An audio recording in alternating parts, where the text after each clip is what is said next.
Hey guys, welcome back. Gaming TV here.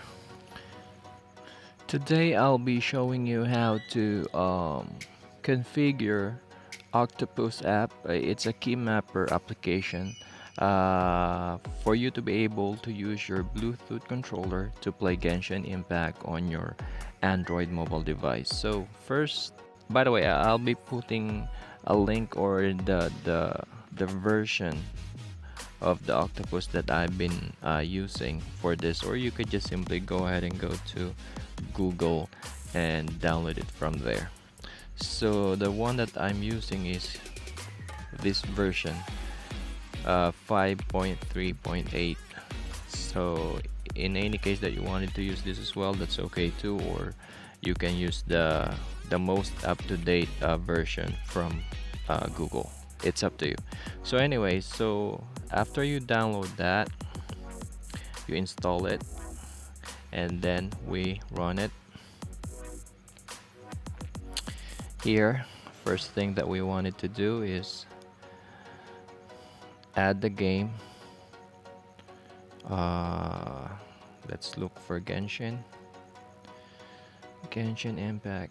Okay, so after you click, of course you need to configure your Bluetooth. Let me do that real quick here.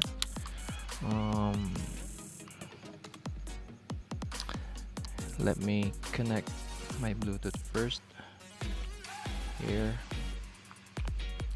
and then it's connected.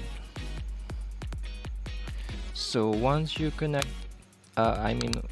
once you manage to connect your controller, it will show here as you can see here.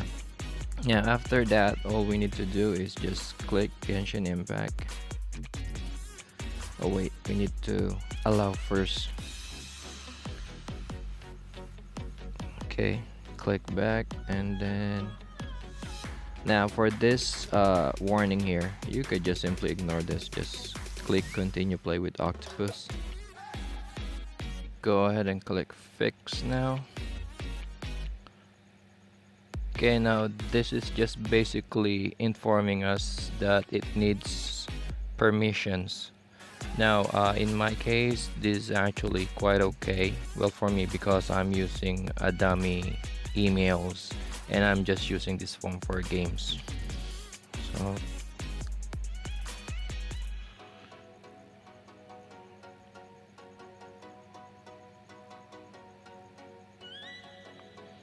and it will initialize.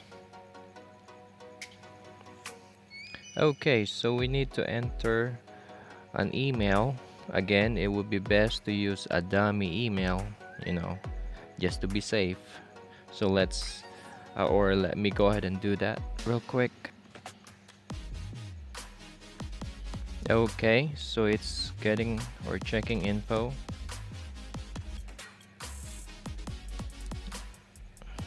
Okay, I'm getting notification, that's okay, and then it's done. Okay, so I think we're ready, so let's go ahead and launch this. Again, click continue play with Octopus.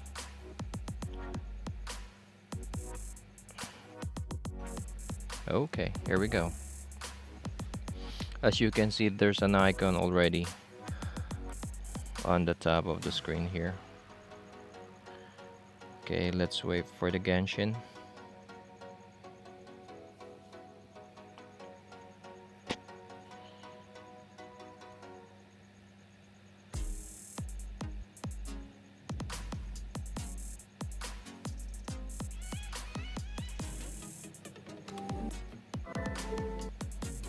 Okay, so here we have several ways on how to log to the game. It will be best if you already created an account beforehand. That way you don't need to enter your email, your Gmail or your Facebook or your Twitter. So just use a MiHoYo account. You can just go to their website and register for one, and then enter that here. So let me go ahead and do that real quick.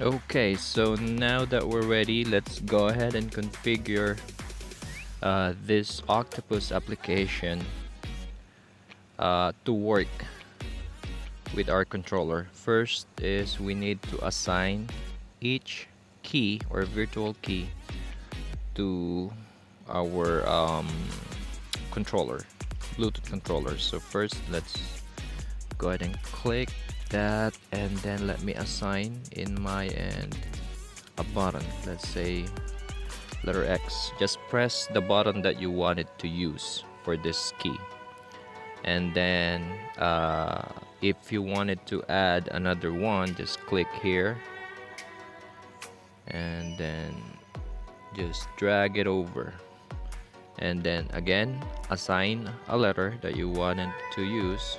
In my case, I'll be using Y, and then add another one, drag and press, and then another one for sprint, that'll be letter B. And then for analog, just click and drag it here on the left side corner, and then for the camera, for the right analog. Then let's go ahead and test. Okay, it's working now. How about the directional? Okay, and then how about sprint, jump,